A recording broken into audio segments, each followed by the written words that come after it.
मुलुक मैदानी तो संघर्ष याथा मान्य मनोजदादा जरांगे पाटील यांचा व्यासपीठावर राखून होतोय. सर्वांनी जोरदार करायचं त्यांचं स्वागत करायचंय. सगळ्यांनी हातवर जाऊन स्वागत करायचं, टाळ्या वाजवायचं. कोणा छत्रपती शिवाजी महाराज की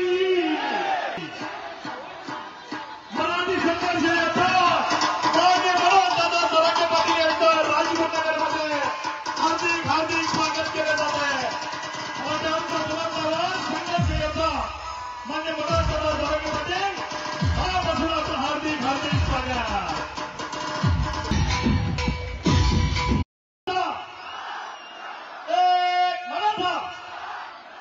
छत्रपती शिवाजी महाराज की जय.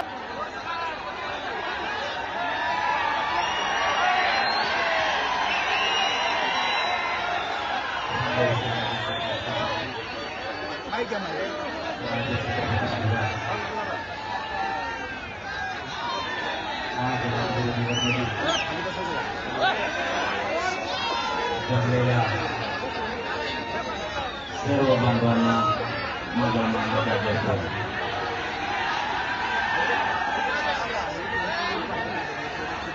खाली बसा, कार्यक्रम खाली बसा.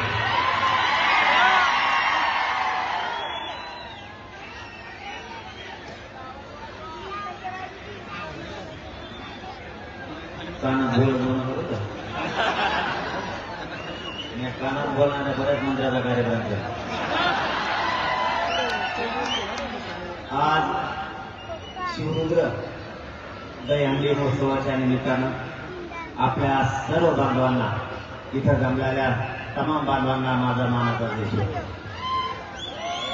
अंकुश भाऊ राक्षे आणि त्यांचा सगळा मित्र परिवार, व्यासपीठावर बसलेले सर्व बांधव यांनाही माझा मानाचा देश. सगळ्यांचे नाव माहित नाही, त्याच्यामुळे कोणी काय रुचू नका. मी इथं काय बोलणार नाही शुभेच्छाच्या पलीकडे, कारण मला तुम्हाला जे पाहिजे ते मला इथं बोलता येणार. मात्र एक जाहीरपणानं सांगतो, हे आरक्षण हे जे माझे सगळे भावंड टोप आहेत, यांना अधिकारी बनण्यातल्या बघण्यासाठी आरक्षण पाहिजे, एवढीच माझे फक्त करणार. गोरगरिबांचा हा लढा पुढे न्यायचा आहे. गोरगरिबांचे लेकर कित्येक दिवस लोकांच्याकडे कामाला ठेवायचे, तेही गोरगरिबांचे लेकर अधिकारी बनले पाहिजेत, हे एवढंच स्वप्न घेऊन मी तुमच्या दारापर्यंत येतो. नाही बाबा, आपला दुसरं काही स्वप्न नाही. अंकुश भाऊने सांगितलं तुम्ही मुख्यमंत्री व्हा. मला मुख्यमंत्र्याचे हाव नाही. माझी एकच स्वप्न आहे, हे गोरगरिबांचे लेकर अधिकारी बनलेले बघायचे, हे स्वप्न मात्र कडेला न्यायचे.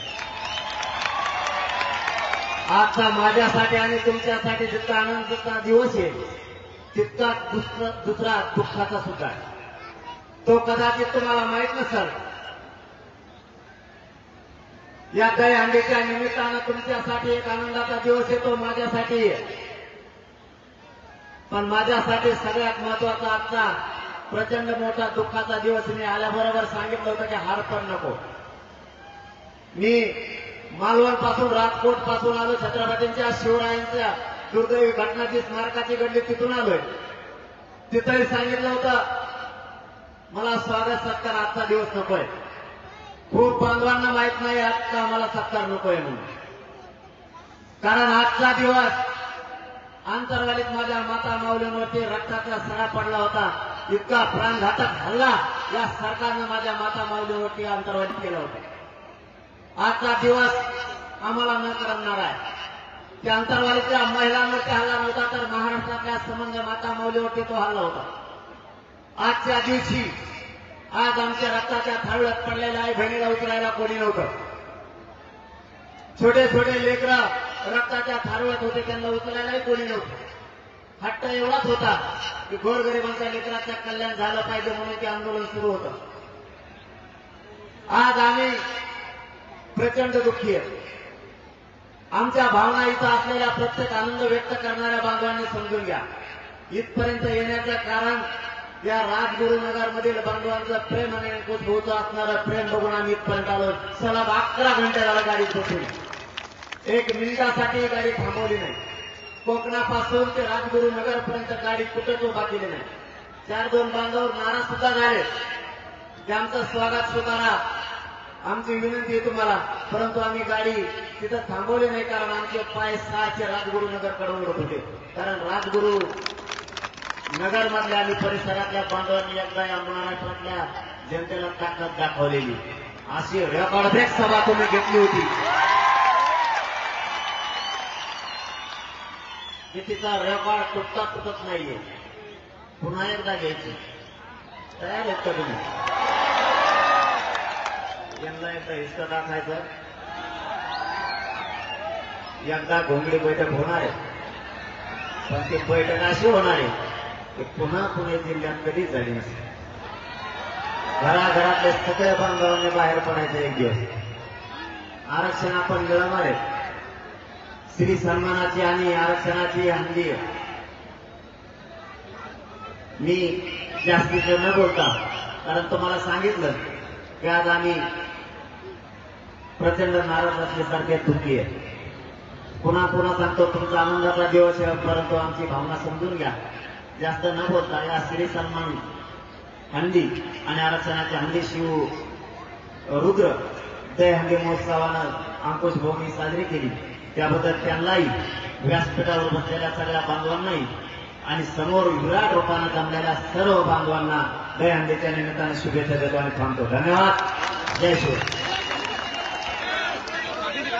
धन्यवाद मनोज जाधव जरांगे पाटील. पुढचे कार्यक्रम पण सगळे ऐका, जरी मी गेलो. बरोबर ना? असंच म्हणत होतं ना, कारण आणखी बरेच कार्यक्रम होणार आहेत. कोण येणार आहे? सेलिब्रिटी येतील, बाकीचा मनोरंजन असतील, दहीहंडी फुटेल, कुणी जागचं हलायचं नाही. यानंतर पुन्हा सगळ्यांच्या वतीनं आपल्याला घोषणा द्यायचे. मनोज दादा जरांगे पाटील तुम आगे बढ़ो. मनोज दादा जरांगे पाटील तुम आगे बढ़ो. छातीवरती बंदूक घेऊन